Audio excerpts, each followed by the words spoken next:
નમસ્કાર દર્શક મિત્રો, મહામંથનમાં આપ સૌનું સ્વાગત કરું છું। ઘણા લોકો માને છે કે ગામડાનું જીવન શહેર કરતાં વધારે સુખી અને સંતોષકારક હોય છે।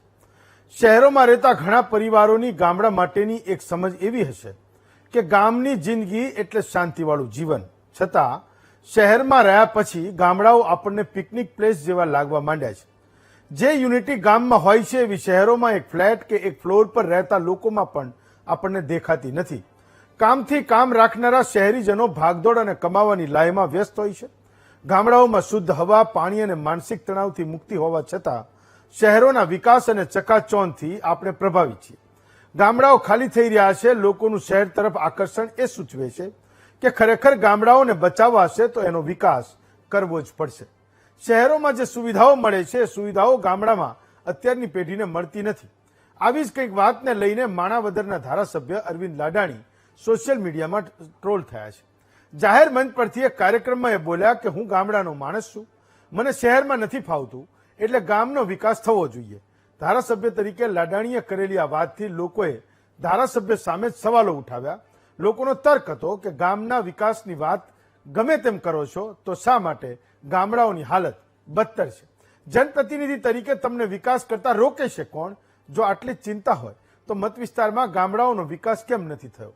ત્યારે આ તમામ સવાલો સાથે એ ચર્ચા કરીશું કે ગામમાં આખરે વિકાસની વાસ્તવિકતા છે શું?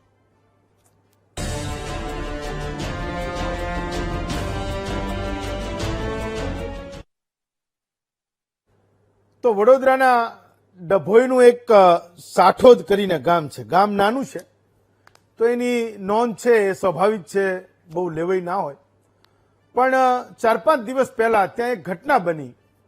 એ આજની ગામડાની વાસ્તવિક પરિસ્થિતિ માટે એનું સટીક ઉદાહરણ આ વડોદરાના ડભોઈ તાલુકાનું આ નાનકડું એવું ગામ છે। ગામવાળાને પીવાના પાણીનો પ્રશ્ન હતો તો પંચાયતે એવું નક્કી કર્યું કે આપણે બોરવેલ બનાવીશું અને ગામના લોકોને એક પરામાં પાણીના પીવાનો પ્રશ્ન એનું સમાધાન કરીશું। તો ટેન્ડર નીકળ્યું, કોન્ટ્રાક્ટરને કોન્ટ્રાક્ટ અપાયો, કોન્ટ્રાક્ટરે બોરવેલ પણ બનાવ્યો।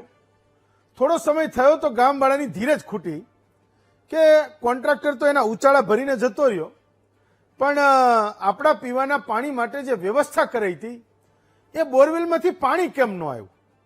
તો ગામવાળાનો એ વ્યાજબી સવાલ હતો। એમણે તપાસ કરી તો ખબર પડી કે કોન્ટ્રાક્ટરને પૈસા તો ચૂકવાઈ ગયા, પણ કોન્ટ્રાક્ટરે એ બોરવેલ બનાવ્યા પછી એમાં પાઇપલાઇન નહોતી ઉતારી, ત્યાં કોઈ વીજળીનું કનેક્શન નહોતું લીધું। તો ગામવાળાનો એ ભ્રમ પણ ભાંગી ગયો કે પંચાયત એમના વિકાસ માટે એ કામ કરે છે। આવા કિસ્સાઓ એ તંત્રની સામે મોટે ભાગે લોકોનો વિશ્વાસ ઓછો કરે એ પ્રકારની વાત છે। તો ગામવાળાએ તપાસ કરી કે ભાઈ પાણી ન આવ્યું, પાણી ન આવવાનું કારણ હતું કે આમાં પાઇપલાઇન નથી ઉતાર્યો, એની એટલે વીજળી અહીંયા નથી આવી। તો ગામવાળાને ખબર પડી કે આ કોન્ટ્રાક્ટરને પૈસા પણ પંચાયતે ચૂકવી દીધા છે। જ્યારે એ તપાસ કરી કે કેટલા પૈસા ચૂકવા તો ખબર પડી કે 2.5 લાખ રૂપિયા આ પંચાયતે એક બોરવેલ બનાવવાના કામના એ કોન્ટ્રાક્ટરને ચૂકવી દીધા। ક્યાંક તલાટી, સરપંચ અને ડેપ્યુટી સરપંચ પણ એમાં ક્યાંક એમનો મેળા પીપળું હશે। મુદ્દો એવો થયો કે જ્યારે ગામવાળા એ પંચાયતની ઓફિસે જ્યારે ડેપ્યુટી સરપંચ, તલાટીને બધાને ભેગા કરીને કીધું કે ભાઈ આ ગામમાં તમે જે કોન્ટ્રાક્ટરને પૈસા ચૂકવી દીધા, આ ભ્રષ્ટાચાર થયો છે, એક પીવાના પાણીની વ્યવસ્થા તમે અમારા માટે ન કરી શકો? પેલા ડેપ્યુટી સરપંચે ગામવાળાને ધમકાવ્યો કે તમારે જે થાય એ કરી લો, પણ જે થઈ ગયું એ થઈ ગયું, આમાં કોઈ પણ પ્રકારની બાંધછોડ એ હવે થવાની નથી અને ફરીવાર જ્યારે પૈસા આવશે ત્યારે બોરવેલ કરવો હશે તો કરીશું। મારો સવાલ એ છે કે જ્યારે ધારાસભ્ય એવું કહે છે કે અમારે તો ગામડાનો જ વિકાસ કરવો છે, પણ એ જોવા જનારું પણ, એનું ઇન્સ્પેક્શન કરનારું પણ કોઈ છે કે કેમ? ગામના એ એટલે મોટા શહેરમાં તો પીવાના પાણીની વાતને આપણને બહુ નાની લાગે, પણ કોઈક એક 450-500 ગામનું એક પરા જેવડું ગામ પણ હોય, તમે ત્યાં પાણી ન આવતું હોય તો એના માટે દેશની સૌથી મોટી સમસ્યા એને એ લાગે। આપણે ગુજરાતની ગમે એટલી મોટી વાત કરીએ પણ એ ગામવાળાને એના ઘરે પાણી નથી આવતું એ સૌથી મોટી સમસ્યા લાગે। અને જ્યારે એ પૂછવા જાય ત્યારે સૌથી મોટી મુશ્કેલી એ છે કે પેલો એક ગામવાળાએ ચૂંટેલો માણસ એને એવું કહી દે કે ભાઈ તમારે થાય એ કરી લો. હું માનું છું કે હજારો કરોડો રૂપિયા પંપ થયા પછી પણ આજના આપણા ગામડાની પરિસ્થિતિ એ આ છે. એક ક્લાસિક ઉદાહરણ મને યાદ આવે છે. થોડા મહિના પહેલા એક અચરજ પમાડે એવો કિસ્સો ગોધરાના નદીસર ગ્રામ પંચાયતનો હતો.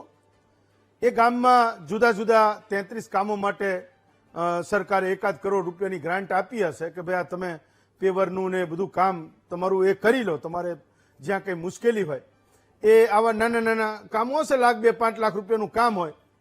ધીમે ધીમે લોકોને ખબર પડી કે ગામમાં પૈસા તો બહુ બધા મંજૂર થયા હતા, પણ તલાટી અને સરપંચ અને એના એન્જિનિયરો અને કોન્ટ્રાક્ટર બધા ભેગા મળીને પૈસા ખાઈ ગયા છે.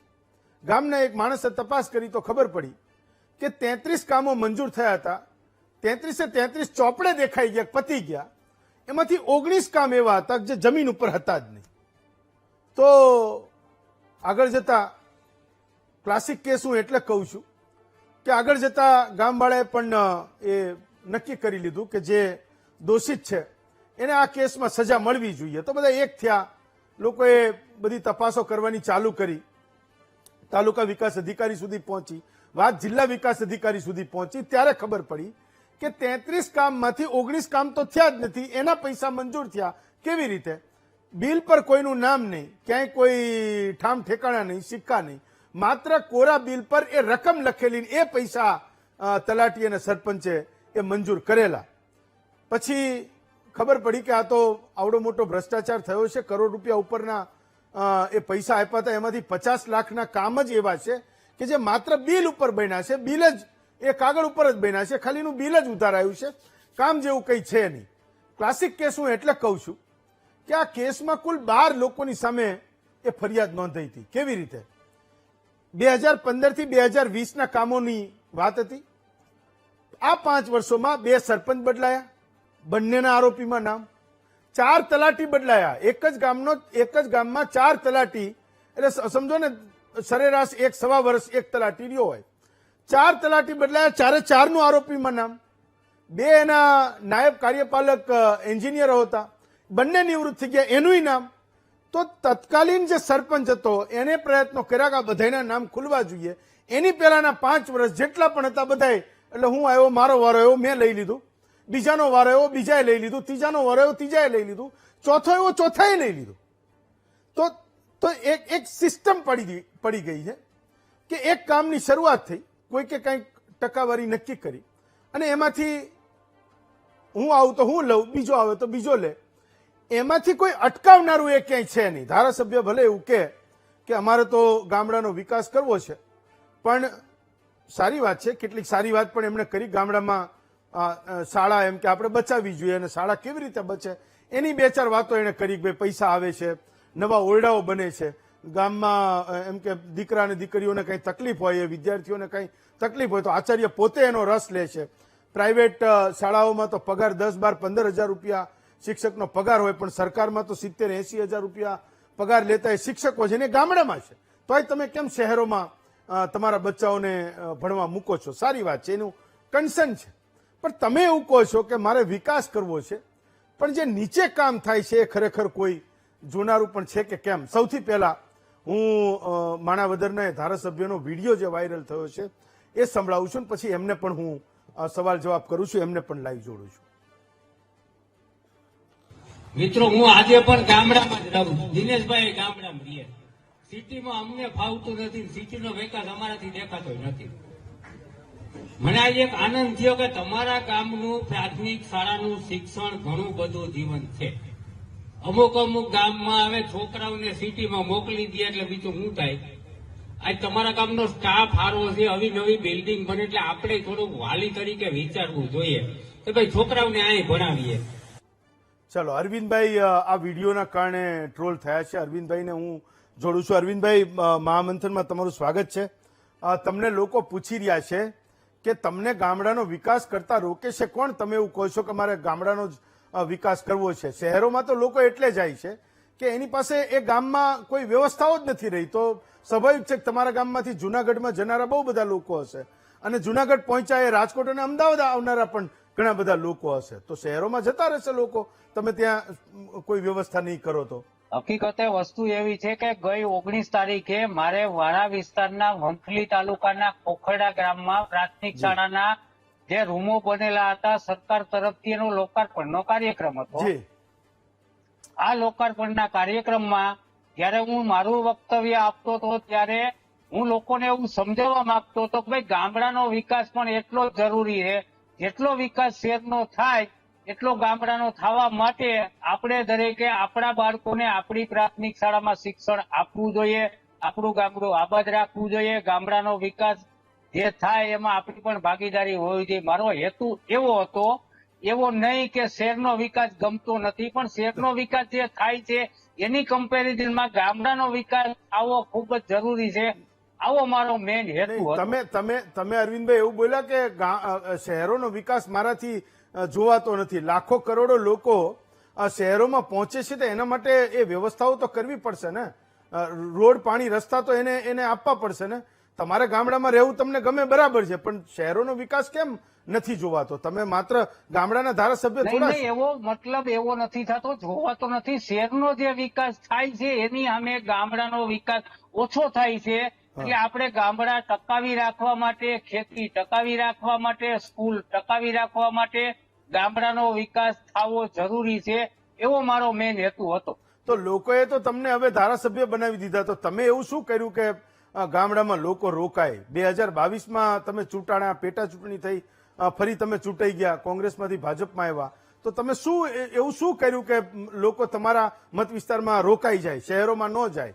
તમે શું નવું કર્યું, અથવા તમને શું લાગે છે ખૂટે છે હજી જે તમે નથી કરી શકતા? 100% સરકારની પણ પ્રયત્ન હોય જ છે ગામડાના વિકાસ માટે. ખાસ તો રોડ, રસ્તા, પાણી બધા જરૂરી હોય છે. ત્યાં કોઈ ગામમાં આવી સુવિધાનો અભાવ હોય તો એ પૂર્ણ કરી અને ગામડાનો વિકાસ થાય એવી અમારી ઈચ્છા હોય. નહીં તો એટલે તમને એવું લાગે છે કે તમારી સામે કોઈ આ બધી વિડીયોબાજી કરી રહ્યું છે? તમે જે બોલો એને તોડી મરોડીને બતાવી રહ્યા છે?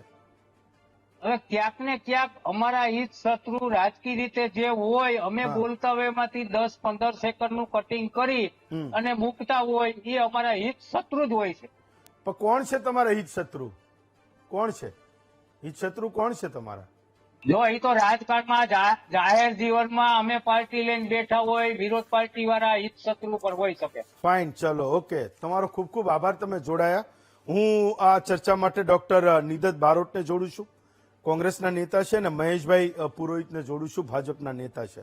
તો બોલો ડોક્ટર બારોટ, સૌથી મોટો મુદ્દો તો એ છે કે એટલા બધા પૈસા રાજ્ય અને કેન્દ્રના પંપ થાય છે, ગામડાઓમાં જઈ રહ્યા છે, અને ધારાસભ્ય એવું કહે છે કે અમારે વિકાસ કરવો છે, પણ જે પૈસાઓ વાસ્તવમાં બધા વપરાઈ ગયા હોત તો આ ધારાસભ્યોનું કંઈ કામ ના રહેત ને સંસદ સભ્યએ કોઈ દિવસ ગામમાં જવાની જરૂર ના પડે. તો છેલ્લા 75 વર્ષમાં એટલા બધા પૈસા ગામડામાં પંપ થયા છે, પણ ગામડામાં ના રોડ બન્યા, ના લોકોને સારી ગટરની સુવિધા મળી, ના સ્વચ્છતા થઈ, ના ગામડામાં એ પાણીના પ્રશ્નોનું સમાધાન થયું, રોજગારીને એ બધા તો બહુ આગળના પ્રશ્નો છે.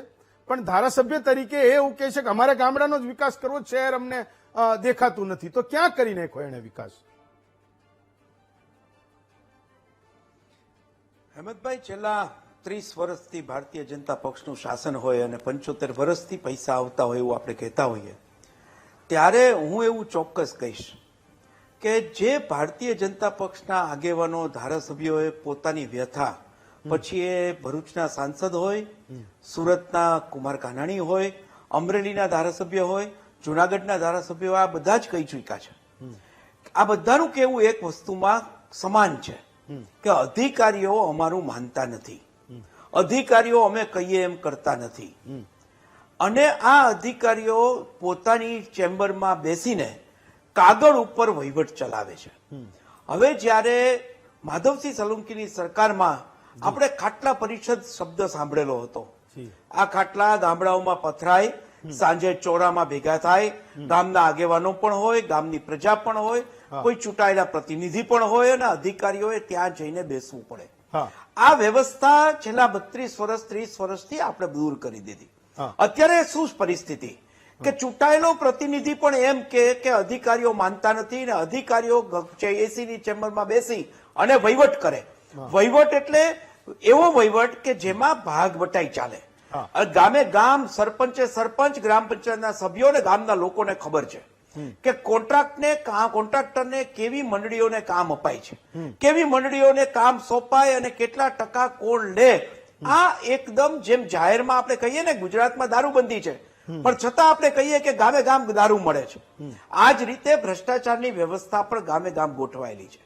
કોઈ કામ કેટલું કરવું, કેટલા ટકા કરવું, એના કરતા જે આવેલી રકમ છે એ કેટલા ટકા લોકોને વેચવી અને વધેલી રકમમાંથી કેટલું કામ થઈ શકે. આપણી પાસે એક ઉદાહરણ છે, આપણી પાસે અસંખ્ય ઉદાહરણો છે. આપણે જીએલડીસી નો કેસ લઈએ કે ગામે ગામ ખોટા કામ થયેલા હતા એ આપણે જોયા. સૌની યોજનામાં પણ આપણે આ જ વસ્તુ જોઈ, આપણે મનરેગામાં પણ આ જ વસ્તુ જોઈ. રાજ્યના મંત્રીનો પરિવાર જેલમાં જાય અને કામ ન થયું હોય ને બિલ ઉધર્યા હોય એવું આપણી નજર સમક્ષ છે. પરંતુ ગુજરાતની સરકાર એક ઘટના પછી આવી થયેલી બીજે કામ થયેલા છે એને જોવાને બદલે આંખ આડા કાન કરે, એ જતું કરે અને આ પરિસ્થિતિને કારણે ગામડામાં કાગળ ઉપરનો વિકાસ થયો, કરપ્શનનો વિકાસ થયો. વાસ્તવમાં ત્યાં વિકાસ નથી થયો. એટલે આજે 30 વર્ષના શાસન પછી ભારતીય જનતા પક્ષના ધારાસભ્યને એવું કહેવું પડે છે કે અમારે હજી વિકાસ કરવો છે. વિકાસ એટલે ગામડામાં 1000-1500 ની વસ્તી હોય, નાનકડું ગામડું હોય, 30 વર્ષનો સમય ગયો હોય અને આજે પણ ધારાસભ્ય જો એમ કે મારે કરવો છે વિકાસ, તો આ 30 વર્ષ સુધી ભારતીય જનતા પક્ષના ધારાસભ્યોએ શું કર્યું હશે, એના સંસદ સભ્યોએ શું કર્યું હશે. એમની ગ્રાન્ટ જે ગોકુળિયા ગ્રામની યોજનાની વાત હોય, માનનીય વડાપ્રધાન શ્રી તો એવું કીધું હતું એક ગામ દત્તક અમારો સંસદ સભ્ય લેશે. આ 10 વર્ષની અંદર એ સંસદ સભ્યએ એક ગામ દત્તક લીધું હોય તો એના વિસ્તારના એ 10 ગામ તો બતાડે કે દત્તક લીધા પછી આ અમારા ઉત્તમ ગામો છે. આ ધારાસભ્યોની વ્યથા હોય તો પ્રજાની વ્યથા શું હશે એ આપણે સમજી શકીએ. મહેશભાઈ, મુદ્દો એ છે કે ધારાસભ્ય એવું કહે કે અમારે તો ગામડાનો વિકાસ જ કરવો છે, પણ તમે એના મત વિસ્તારના ગામોમાં જઈને પણ એ પૂછી જોવે કોઈ કામ વિશે તો લોકો એને શું કહે છે. તમે પોલિટિકલી મત શું મળે છે નથી મળતા તમે એ એક બાજુ રાખો, પણ જેટલા પણ પૈસા સરકારો ગામડા માટે આપે છે એ વાપરવામાં કેટલાક વાસ્તવમાં જમીન પર કામ થાય છે એ જોનારું કોણ છે? દેખો, એ તો એમને એમના લાઈવ આવીને જ એમને પોતાના જે નિવેદન હતું એને વિશે સ્પષ્ટતા કરી દીધી છે. બરોબર, તો એ સ્પષ્ટતા અને બીજી વસ્તુ કે ભાઈ વિકાસ હજુ કેમ નથી થયો, વિકાસ થયો જ છે પરંતુ વિકાસ એ મતલબ લોંગ ઇવન પ્રોસેસ છે. એ કોઈ શોર્ટ પ્રોસેસ નથી કે ભાઈ એક વખત થઈ ગયો અને પછી એને સ્ટોપ કરી દો, એનો કોઈ અંત નથી. અમેરિકાનું કોઈ વિકસિત સિટી અને વિકસિત દેશ અમેરિકાનું કોઈ ગામડું હશે ત્યાં પણ વિકાસની વાત થતી હશે, કારણ કે નવી નવી ટેકનોલોજી આવે. માની લો કે પેલા આરસીસી હોય તો પેલા ડામર હોય તો હવે આરસીસી કરી આપો, હવે તો પેવર બ્લોક કરી આપો. તો નવી નવી ટેકનોલોજીથી દરેક ગામડાઓ અપડેટ થતા હોય છે. એટલે વિકાસ એ કોઈ એન્ડ પ્રોસેસ નથી કે ભાઈ ચલો હવે આ છેલ્લું પ્રોસેસ, હવે આના પછી કઈ થવાનું નથી. નંબર 1. નંબર 2, જો કોંગ્રેસના આદરણીય નેતાશ્રી દ્વારા મૂકેલા આરોપ સાચા હોત તો જે તે સમયે વીજળી ફક્ત 7 થી 8 કલાક આવતી હતી. આજે જ્યોતિગ્રામ યોજના હેઠળ દરેક ગામડામાં 24 કલાક વીજળી પહોંચે છે. દરેક ગામની અંદર ગ્રામ પંચાયતને નવીનીકરણ કરવામાં આવ્યું છે. દરેક ગામની ગ્રામ પંચાયતને ઇન્ટરનેટ સાથે જોડી દેવામાં આવ્યું છે. દરેક ગામની અંદર સીએસસી સેન્ટર છે જેથી કરીને ગ્રામીણજનોએ કોઈ પણ યોજનાનો લાભ લેવો હોય તો ગામની બહાર એમને જવું નથી પડતું. દરેક ગામડાને રોડ કનેક્ટિવિટી એવી રીતે જોડી દેવામાં આવ્યા છે. અને એ તો છોડો કે ગામડાને મુખ્ય રોડ કનેક્ટિવિટી જોડ્યા, હવે તો ગામને એની ખેત તલાવડી સાથે જોડવાના કાર્યો પણ ઘણા મહદઅંશે ચાલુ છે. દરેક આપણા ગુજરાતના ગ્રામીણ વિસ્તારની અંદર લગભગ 10 થી 15 લાખ ઘરો બનાવી આપવામાં આવે છે પ્રધાનમંત્રી આવાસ યોજના હેઠળ. 70 લાખથી વધુ શૌચાલય બનાવવામાં આવે છે અને એ શૌચાલયના કારણે લગભગ 13,000 થી વધુ ગામડાઓ ખુલ્લામાં શૌચ મુક્ત, 18,000 ગામડાઓ ખુલ્લામાં શૌચ મુક્ત છે. 13,000 ગામડાઓ તો સંપૂર્ણ ગંદકીથી મુક્ત છે. એવા તો હું તમને અસંખ્ય કામો ગણાવી શકું જેનાથી સાબિત થાય છે ગુજરાતનું ગ્રામીણ ક્ષેત્ર અન્ય રાજ્યોના કમ્પેરેટિવમાં ઘણું સારું છે. હું એમ નથી કહેતો કે આ ગોકુળિયું કામ બની ગયું, હું એમ પણ નથી કહેતો કે આ સંપૂર્ણ છે, પણ વિકાસ ઓનગોઈંગ પ્રોસેસ છે. મહેશભાઈ, તમે માનો કે વીજળીની ક્રેડિટ લો, ગુજરાતના લોકોને પણ ખબર છે કે જ્યોતિર્ગ્રામ યોજના થઈને 24 કલાકની વીજળી આવી, પણ એને એના ઝટકા થોડા ખવાશે ભાઈ. એના ઘરે નળ તમારે લાવવાનો છે, તમારે એના ઘરે પાણી આપવાનું છે તો તમારે આપવું પડશે ને. એ કેટલા વર્ષ સુધી આપણે એની ક્રેડિટ લેતા રહીશું? તમે એ માણાવદરના ધારાસભ્યને જે એના ગામવાળા પૂછી રહ્યા છે ને મત વિસ્તારના લોકો, એટલીસ્ટ એની પાસે તે ધારાસભ્ય જાય, એને પૂછે કે ભાઈ મને કાં તમે ખેંચવાનો આટલો બધો તમે પ્રયત્ન કરો છો? મેં આટલા કામ કર્યા છે, આ ત્રણ વર્ષ તો એના પૂરા થયા, હવે તમે 1 વર્ષને જોશો, એટલે આ તમે 27ની ચૂંટણીને જુઓ તમે, તો 27ની શરૂઆતથી તો બધા એમાં લાગી જશે, 1 વર્ષ રહ્યું એને.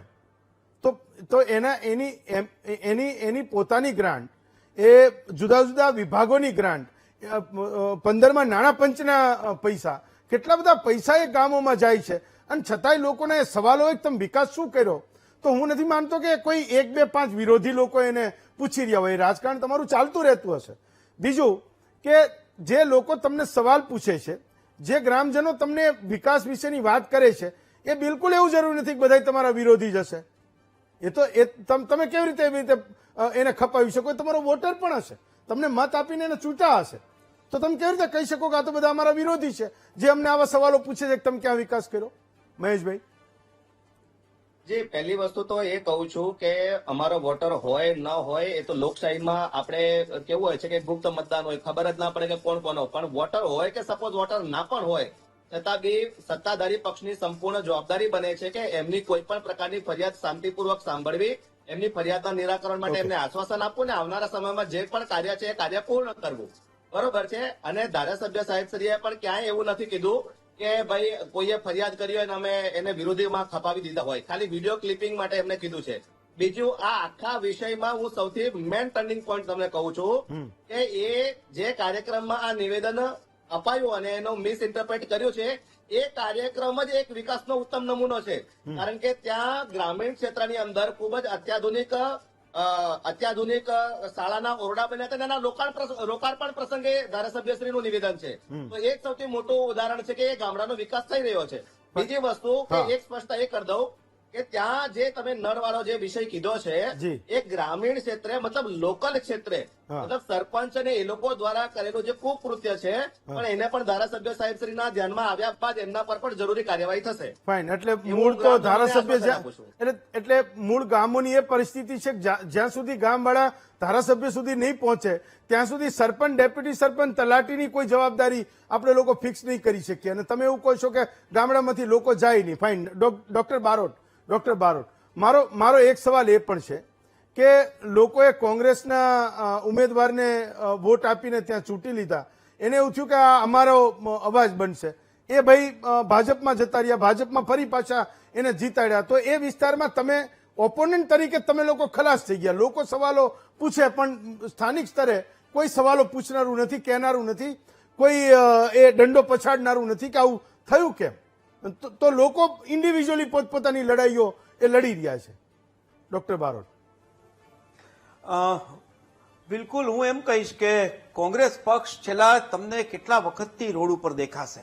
સમગ્ર ગુજરાતની અંદર કોંગ્રેસ આક્રોશ રેલી કાઢી રહી છે, લોકોના પ્રશ્નો લઈને જઈ રહી છે, લોકોના પ્રશ્નો સાંભળી રહી છે, લોકોની વાત કરી રહી છે. એક નહીં અસંખ્ય ઉદાહરણો. મેં આપને કીધું એમ કે માનનીય મંત્રીશ્રીનો પરિવાર જેલમાં હતો, એ કોંગ્રેસ પક્ષના આગેવાનોએ ભેગા થઈ અને ત્યાં વિધાનસભામાં અહેવાલ રજૂ કર્યો, ત્યાં ગયા રૂબરૂ, અમારા પક્ષ પ્રમુખ પોતે પણ ત્યાં હતા, એમને વિગત આપી અને એ વ્યક્તિ જેલમાં જાય. આ એક ઉદાહરણ નથી, આવા અનેક ઉદાહરણો છે. કોંગ્રેસે પોતાની વિરોધ પક્ષની જવાબદારી જે નિભાવવાની છે એ નિભાવવાનો સતત પ્રયત્ન કર્યો છે. હું ચોક્કસ એમ કહીશ કે અમને પરિણામ નથી મળ્યા, અમે ચૂંટણીઓ હાર્યા હશું. કોઈ વ્યક્તિ લોકશાહીમાં બહુમતી નથી મેળવી શકતું, એનો મતલબ એવો નથી કે લઘુમતી મેળવનાર ખોટો છે અને બહુમતી મેળવનાર સાચો છે. 500ની નોટ બતાવવામાં આવે અને 10 લોકો એમ કહે કે આ નોટ સાચી છે, તો એનાથી એ નોટ સાચી નથી થતી. એક વ્યક્તિ એમ કહેતો હોય આ સાચી છે અને 10 જણા ખોટા હોય ખોટી છે, તો સાચી એ સાચી રહે છે. ગુજરાતની અંદર છેલ્લા 30 વર્ષની અંદર ધારાસભ્યો હોય, સંસદ સભ્યો હોય, એ લોકોનો જે આક્રોશ છે કે પ્રજાના કામ નથી થતા એ હકીકત છે. 30 વર્ષ પછી પણ ભારતીય જનતા પક્ષ સાથેનો કાર્યકર્તા પણ એમ કહેશે કે હું કામ લઈને જઉં છું, એ નથી થતું. આપે એમ કીધું કે ગામડાના વિકાસની વાત, આપણે એમ કીધું કે ત્યાં લાઇટ વીજળી આપી. વર્ષો સુધી એ આંદોલન ચાલ્યું કે ખેડૂતને વીજળી રાતની શું કરવા આપો છો, એને મુશ્કેલી છે, આપણે એનું નિરાકરણ નથી લાવી શકતા. વર્ષો સુધી એ વાત ચાલે કે ગામડાઓમાં રોજડાઓ ને ભૂંડડાઓનો ત્રાસ છે, તમે એનો નિરાકરણ આપો. આપણે નિરાકરણ નથી આપી શકતા. ગામડાઓમાં રસ્તાઓ નથી થતા, રસ્તા થાય છે તો તૂટી જાય છે, રસ્તાની ક્વોલિટી નબળી છે, નીતિન ગડકરી સુધી લોકો કહે, અને છતાં પણ આપણે એમ કહીએ કે બધું બરાબર છે. આપણે એમ કહીએ હેલ્થ સેન્ટરો છે, કેટલા ડોક્ટરો છે એની તપાસ કરવાની જરૂરિયાત છે, કેટલો નર્સિંગ સ્ટાફ છે એની તપાસ કરવાની જરૂરિયાત છે. આજે પણ આપણને એ કેસ જોવા મળે છે કે આજના જ અખબારમાં હતું કે કેટલા હજાર બાળકોને આપણે એમ્બ્યુલન્સની અંદર જન્મ આપવો પડ્યો. અનેક શાળાઓ એવી છે કે જ્યાં જવા માટે નદીને ક્રોસ કરવા માટે બાળકોને જવું પડતું હોય. કે આ વિકાસની Okay, આપણે fine. વાત કરીએ છીએ ગામડાઓમાં, આજે પણ ખેડૂત એનો માલ લઈને જાય હું તો તો એ આપી specific- શકે, વેચી શકે એની વ્યવસ્થા આપણે ઊભી નથી કરી શક્યા. આજે પણ લાઈનો હું પડેલી તો છે ડોક્ટર ત્યાં બારોટ માર્કેટિંગ સ્પેસિફિક યાર્ડની ઘટના કહું છું, અને મને એવું લાગ્યું કે આજે માણાવદરના ધારાસભ્ય ટ્રોલ થયા, તો એ દિશામાં મારે તમને અને મહેશભાઈને એટલે બંનેને, સત્તા અને વિપક્ષને બંનેને એલર્ટ કરવાની જરૂર છે, જગાડવાની જરૂર છે કે લોકોને હવે બધી જ ખબર પડવા માંડી છે. લોકો એ જાણે છે કે વાસ્તવમાં જમીન પર શું થઈ રહ્યું છે, કોણ કેટલા પૈસા આપી રહ્યું છે, કયા વિભાગમાંથી શું આવી રહ્યું છે, અને ત્યાં નીચે જમીન પર એ આખરે થઈ શું રહ્યું છે, ધ્યાન કોણ રાખી રહ્યું છે. ડોક્ટર બારોટ અને મહેશભાઈ, હું બંનેનો ખૂબ ખૂબ આભાર માનું છું. એક બીજા વિષય તરફ આગળ વધીએ.